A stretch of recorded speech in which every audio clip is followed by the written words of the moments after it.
Since CDTV is a new experience, we would like to explain how easy it is to use the CDTV player.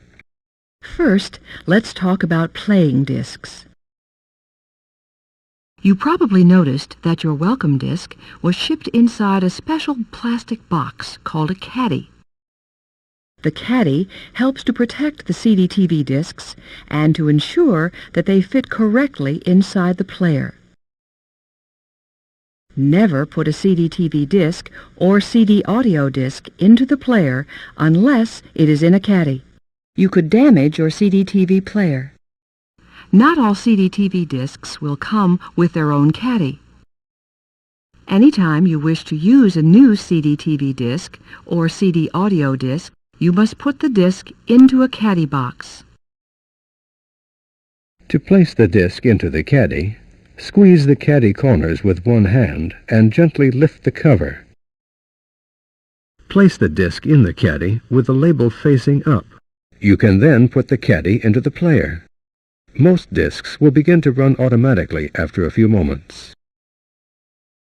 If your disc doesn't start, try ejecting the disc and reinserting it. Replacement caddies are available where you bought your CDTV player. Now let's explore your CDTV player. This is the main power button. It is used to turn your CDTV player on and off. Next to the power button, there is a small green light. When the main power button is on, this will light. Below the power button is the headphone jack. You can listen to CDTV discs or CD audio discs with most stereo headphones. Next is the slot where you insert your CDTV or CD audio discs. You must always put the discs into a caddy before inserting them into the player. This is the eject button. When you wish to remove a disc, just press this button. This is the disc loading light.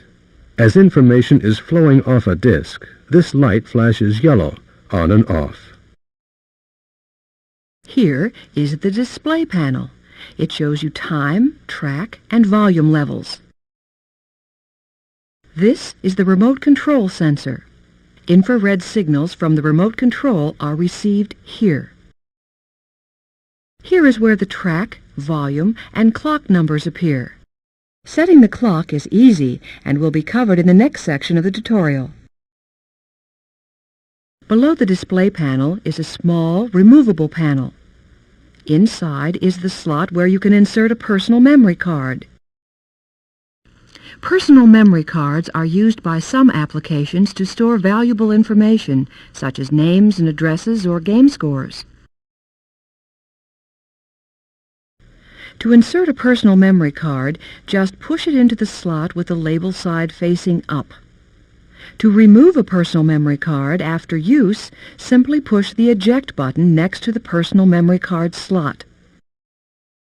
Check the instructions that come with each CDTV title for more information about using personal memory cards. These are the CD audio controls. The top button is used to start playing or to pause a CD audio disc. If you press this button while a CD audio disc is playing, it will pause. Pressing the button again will restart the music. Below the play button is the stop button. Press this to stop a disc that is playing. Next is the skip backward button. Each time you press this button, the CD player will back up one song or track. If you press and hold the button down, the CD audio disc will rewind. Next is the skip forward button. Each time you press this button, the CD player will skip forward to the beginning of the next song or track. If you press and hold down the skip forward button, the disc will fast forward. This button decreases the volume. This button increases the volume. This button is for switching between CDTV and normal TV viewing.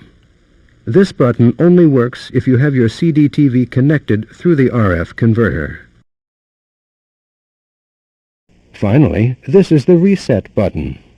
If you wish to restart a CDTV title, just press this button and it will restart the title from the beginning. On the back of the player are the various ports and slots for connecting CDTV accessories. We will talk about each of the various accessories later in the tutorial. Now, let's talk about the remote control. You will notice that some of the buttons on the remote control are the same as those on the front of the CDTV player. The power button on the remote control is the same as the power button on the front of the player. Be advised that if you turn off the CDTV player with a remote control power button, you will have to turn it back on with a remote control power button. The volume controls are the same as those on the front of the player. All of the CD audio controls are the same as those on the front of the player. You can also use the audio control buttons with many CDTV titles. The play-pause button will begin a section, and it will also pause a section during play. The skip back and skip forward buttons will take you back a screen or advance to the next screen.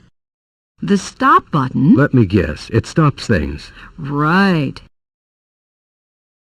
This is the direction button. It is used to move the highlight around the screen like this.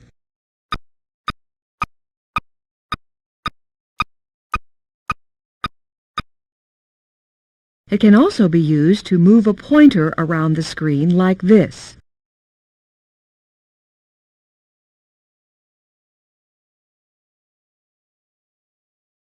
The number buttons are used for entering numbers, like this. This is the Help button, marked Escape.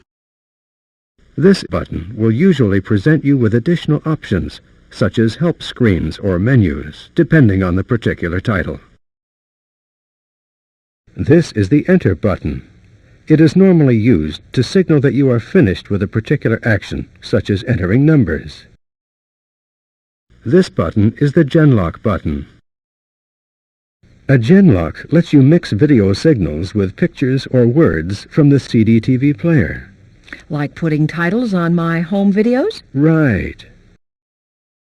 If you have the optional Genlock device installed in your player, it will switch through the 3 Genlock modes.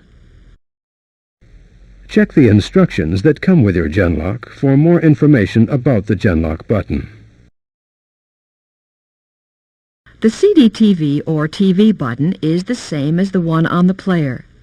It is used to switch between CDTV and normal TV viewing. This is the joystick mouse button. It is used to change the way the CDTV player senses signals from the remote control. You can think of the joystick mouse button as switching between coarse or fine control modes. If you find that a particular CDTV title doesn't seem to work smoothly, try pressing this button once. These are the select buttons. They are used for a number of things. The B button is used to back up to a previous menu. Most of the time, the left select or A button is used to activate a highlighted picture. To activate something you're pointing to. Or to fire at aliens.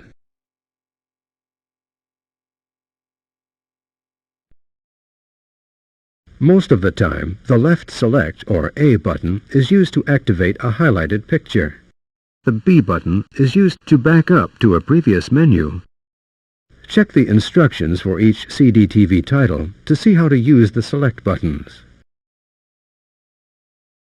There are many pictures that CDTV titles will use to mean different things. You should check the instructions that come with each title to find out how they operate.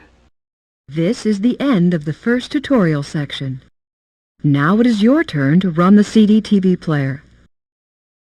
To go on to the next section, press the left select button or the play button on your remote control.